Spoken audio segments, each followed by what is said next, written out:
Hi guys, and welcome back to my channel. It is so good to see you again. This is Life with Mo.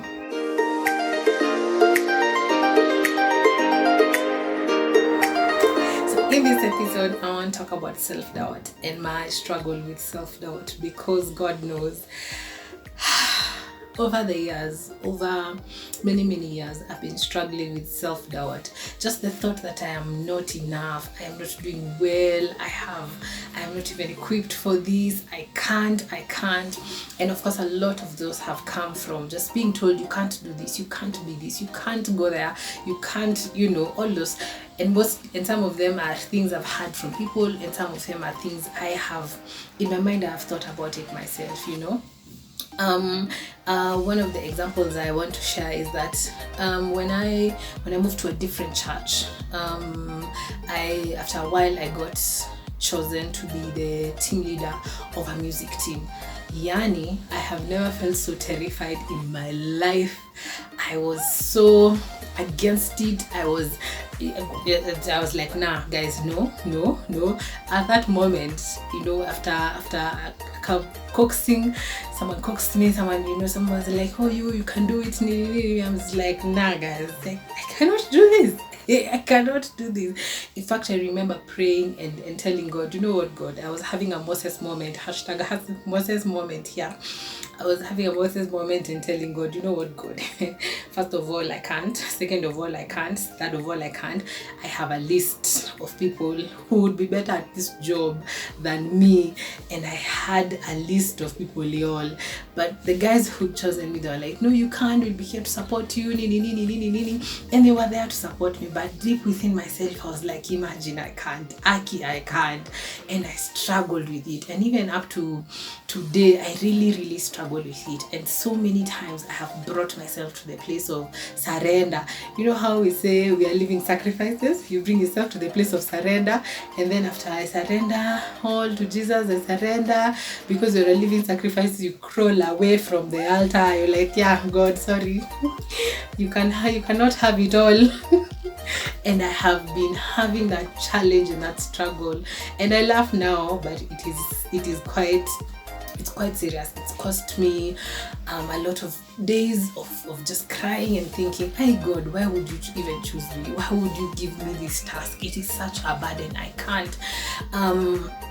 When I think about this YouTube channel, when I think about my business, when I think about so many things, I constantly hear the voice of someone familiar to me telling me, you can't do that, you're such a failure, you're such this. And I doubt myself all the time, guys, all the time. Like, I shoot a video and I'm just like, nah, no, that is not going out there, no. And I have constantly dealt with it, constantly, some days letting God in, some days just, telling God, hapana, we, by the way, chagua mtu mwingine, me can't. But recently, I came across a podcast by Wangeshi, my friend, started a podcast, and in one of the episodes she was sharing about the impostor syndrome. It really spoke to me, and I was like, wow. So we don't stand and we don't do the things that God has called us to do because we can. We go out and do what God has called us to do because He can and because He's chosen us. And I was thinking, wow, that is so crazy. I gave God a list of people He could choose and said, God, person A, person B, person C. Kwanza huyo mpatie hii kitu ataweza yote. And God was constantly saying, imagine, I have chosen you, and God is constantly reminding me that, and I am constantly refusing to accept it. And I have just discovered, or in my times of prayer, in my times of thinking, I have had the Spirit of God telling me, imagine, I am the one who equips you, I am the one who gives you skill, I am the one who is in you, I will uphold you with my righteous hand, I will help you. And mimi na zina skill hapa zikitokea hii side ingine. And many times it's easy to doubt ourselves because, like I said, of things we've had people tell us. We doubt ourselves because of things we have told ourselves, I can't. And many times I honestly think some of those reasons in your head, in my head, they sound legit.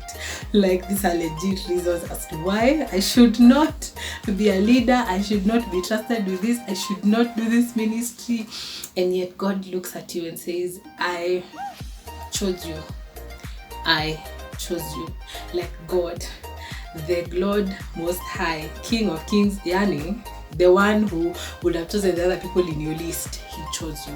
And he says, even though you are not capable, you don't go out to do what I've called you to do because you have the skill or because you're excellent at it. It is because I have chosen you and I will equip you. I have called you, I will equip you, I will justify you, I will lead you. And if you're struggling with self-doubt, imagine, I completely understand. And I know that it is a serious, crazy struggle, but I also know that it is God who gives us the strength to do all things, that it is God who enables us to crawl out of our self-doubt and say, you know what, God, for real, here I am, for real. And to have that Jeremiah moment where you say, you know what, I will go, give me, I will go, send me where you will, I will go. And for many times, because of self-doubt, we don't say, I will go. We say, hey Lord, what is the plan here? Where are we going? What are we going to eat? How? We want to know all the details, and God just says, trust me. And trust is such a hard word for many people. A lot of people, even myself, having dealt with self-doubt, I have problems trusting people or trusting a plan that is incomplete. How do you just tell me that we go and then we go? I'm not Abraham. Me, I need to know details. Where are we going? And trusting God means you take that one step, you take the next step, and then you take the next step as He leads, and you don't even have to know the whole plan. And I know it is hard, crazy hard, but God has chosen you, God has chosen me, God has chosen us for the work that He has called us to do in that school, in that campus, in that institution, in that music team, Maureen, in that music team. God has chosen you to do the work that He has called you to do in that music team. There could be a list of people who would have done it better. In fact, God knows those people, but He chose you. And I came across such an interesting verse in the Bible, and I love it. And I think you guys will appreciate this verse. Romans chapter 8 verse 31, that what then shall we say in response to this? If God is for us, who can be against us? He who did not spare His own Son, but gave Him up for us all. God did not spare His own Son. He gave His own Son for us, that we would be reconciled to God. He spared no expense for you and for me. And if He did not spare His own Son, how will He not also with Him graciously give us all things? And that verse just hit. Like, for the first time I was like, whoa, if God gave His own Son, He will give us all things that we need to accomplish the things that He has called us to do. This channel, that music team, that podcast, that whatever ministry God has called you to do, even the ministry of parenthood. Whew, man, I'll tell you guys about that later. But verse 33 came at me like, you know how we say a verse just jumped out to you? Verse 33 jumped out to me. It says, who will bring any charge against those who God has chosen? I was like, yeah, wait, what? Who will bring any charge against those whom God has chosen? It is God who justifies. That's Romans chapter 8 verse 33. And when that verse came, oh yes, it was a moment of inner praise break for, yes Lord, I finally get it, but also a moment of, oh my gosh, how can I all this time, instead of agreeing with God that He has chosen me, it is Him who justifies, and saying, Lord, show me, Lord, lead me, Lord, help me, Lord, take me. How can I all these years have just been like, okay, whatever. I must change my attitude. I must change how I look at myself. I must change that God has chosen me, and there's no one, not even myself, who can bring a charge against those God has chosen, because it is God who justifies, and He's encouraging me, and He's encouraging you too today, that if it is Him who justifies, that we can do anything and everything that God has called us to do. It is Him who chooses. It is Him who justifies. Never forget that. Even on days when you feel like you're doubting yourself, on days when you feel like you can't do this, on days when you feel like, hey, so and so can do this better, it is God who chose you. It is Him who equips you. It is Him who justifies. So go and do what He's called you to do, with that knowledge that it is Him from beginning to end, and it will always be Him.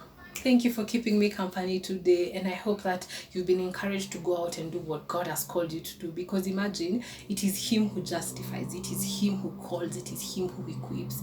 Until the next one, neema iwatoshe ama